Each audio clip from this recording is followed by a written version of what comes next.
సరే, ఈరోజు మనం ఒక చాలా ముఖ్యమైన ప్రశ్న గురించి మాట్లాడుకుందాం. మనందర్నీ ఎప్పుడో ఒకప్పుడు వేధించే ప్రశ్న ఇది. అదేంటంటే, అసలు మనం ఎందుకు బాధపడతాం? ఈ బాధల నుంచి బయటపడే మార్గమేమైనా ఉందా? మన జీవితాల్లో ఇది చాలా కామన్ కదా. ఒక సమస్య పోయిందబ్బా, హమ్మయ్యా అని ఊపిరి పీల్చుకునేలోపే ఇంకో సమస్య వచ్చి మన ముందు నిలబడుతోంది. ఇదొక నెవర్ ఎండింగ్ సైకిల్ అన్నమాట. అసలు దీనికి అంతం లేదా అనిపిస్తూ ఉంటుంది. అయితే భగవద్గీత లాంటి మన ప్రాచీన గ్రంథాలు దీనికి ఒక అద్భుతమైన సమాధానమిస్తాయి. అవేం చెప్తాయంటే, ఈ ప్రపంచమే ఒక దుఃఖాలయమట. అంటే దుఃఖానికి ఇల్లులాంటిది. ఎందుకు?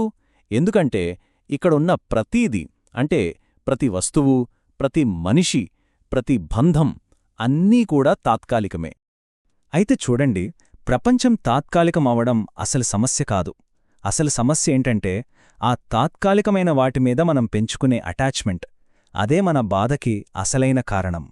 దీన్ని ఇంకా సింపుల్గా అర్థం చేసుకోవడానికి ఒక చిన్న ఉదాహరణ చూద్దాం. అనుకుందాం, ఎంతో ఇష్టపడి ఒక బ్రాండ్ న్యూ కార్ కొన్నారు. అంతలోనే ఎవరో వచ్చి దానిమీద ఒక చిన్న గీత పెట్టారు. ఇంకేముంది? మనసుకి చాలా కష్టంగా అనిపిస్తుంది, పట్టరాని కోపమొస్తుంది, అవునా? సరే, ఇప్పుడు ఇంకో సిచ్యువేషన్ చూద్దాం. పక్కింటి వాళ్ల కార్కి ఏదో పెద్ద డ్యామేజ్ అయింది, లేదా దాన్ని టోయింగ్ వాళ్లు తీసుకెళ్ళిపోయారు. మనకేమనిపిస్తుంది? పెద్దగా ఏమీ అనిపించదు, అంతే కదా? ఈ రెండిటి మధ్య ఇంత తేడా ఎందుకుంది? ఒకటే సమాధానం, అదే ఆసక్తి, అంటే అటాచ్మెంట్. మనకు బాధ కలిగింది ఆ గీత వల్ల కాదు, అది నా కారు అనే అటాచ్మెంట్ వల్ల. అదే అసలు పాయింట్. సో ఈ అటాచ్మెంట్స్ అన్నీ ఎక్కడ పుడతాయి? వీటన్నిటికీ కంట్రోల్ సెంటర్ మన మనసే. దాని గురించి మనం ఖచ్చితంగా తెలుసుకోవాలి. ప్రాచీన తత్వశాస్త్రం ఏం చెబుతుందంటే, మన మనసు మనకు బెస్ట్ ఫ్రెండైనా కాగలదు, లేదా వర్స్ట్ ఎనిమీ అయినా అవ్వగలదు. అంతా దేనిమీద ఆధారపడి ఉంటుంది అంటే, కంట్రోల్ ఎవరి చేతిలో ఉంది అనే దానిమీద. మన చేతిలో ఉందా, లేదా దాని చేతిలో మనం ఉన్నామా? మన ప్రస్తుత పరిస్థితి ఎలా ఉందంటే, మన చైతన్యం ఒక అద్దం లాంటిది అయితే, దానిమీద రకరకాల కోరికలు, ఆందోళనలు అనే దుమ్ము ఒక మందపాటి పొరలా పేరుకుపోయింది. ఆ దుమ్ము వల్ల మన అసలు స్వరూపాన్ని మనం చూడలేకపోతున్నాం. అయితే ఇక్కడ అసలైన ప్రశ్న వస్తుంది, ఈ అద్దాన్ని శుభ్రం చేయడమెలా? గుడ్ న్యూస్ ఏంటంటే, దీనికోసం మన ప్రాచీన శాస్త్రాలు ఒక పక్కా 3 స్టెప్ సొల్యూషన్ ఇచ్చాయి. అదేంటో చూద్దాం. మొదటిది మంత్రధ్యానం. అంటే కొన్ని పవిత్రమైన శబ్దాలను జపించడం ద్వారా మనసును ప్రశాంతపరుచుకోవడం. రెండవది జ్ఞానం. భగవద్గీత లాంటి గ్రంథాలను చదివి మన గురించి, ఈ ప్రపంచం గురించి సరైన అవగాహన పెంచుకోవడం. ఇక మూడవది, ఇది చాలా ముఖ్యం, సాంగత్యం. అంటే మనలాగే మంచి మార్గంలో, సెల్ఫ్ ఇంప్రూవ్మెంట్ మార్గంలో ఉన్నవాళ్లతో కలిసి ఉండటం. ఈ మూడు మన చైతన్యం అనే అద్దాన్ని శుభ్రం చేస్తాయి. ఈ మూడింటిలో ముఖ్యంగా ఈ ఆధునిక కాలంలో మనందరికీ చాలా తేలికగా ఆచరించగలిగేది, ఇంకా చెప్పాలంటే అత్యంత శక్తివంతమైనది అయిన మంత్రధ్యానం గురించి కాస్త వివరంగా తెలుసుకుందాం. అసలు మంత్రమంటే ఏంటి? ఈ పదంలోనే దాని శక్తి ఉంది. మన్ అంటే మనస్సు, త్రాయతే అంటే విముక్తి కలిగించడం.